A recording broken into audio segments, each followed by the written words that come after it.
seed.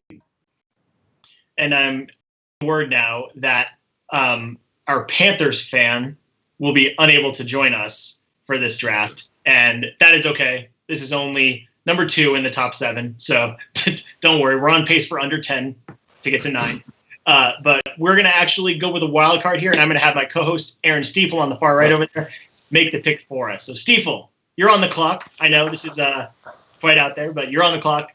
Pick 7, Panthers. What are you going to do with 20 seconds on the clock here? What would you do in this position? Well, I mean, the Panthers are a team with a new quarterback. Their O-line could use some help. They don't have a tight end anymore with Greg Olsen leaving. They have basically 0 cornerbacks. So I would have loved to have seen them take someone who can wreck the quarterback and not make their corners cover for too long.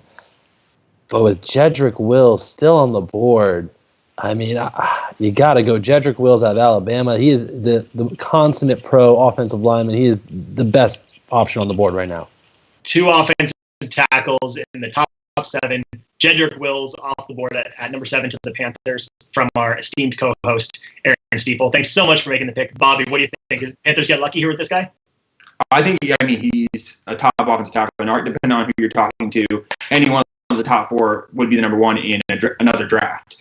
So Wills comes in, he's powerful, he's athletic enough to match pass rushers, but in the run game, he just suffocates guys. So he will come to that team. If you look at Matt Rule and how he wants to build that team, as I mentioned earlier, he wants to build it from the ground up. It's not a fast rebuild here in 1 year. We expect to make the playoffs. So you get a guy in Wills who could be a 10 to 12-year starter for that team. It's perfect.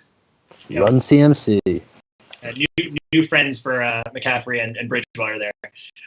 We got the Cardinals on the clock, AFC West.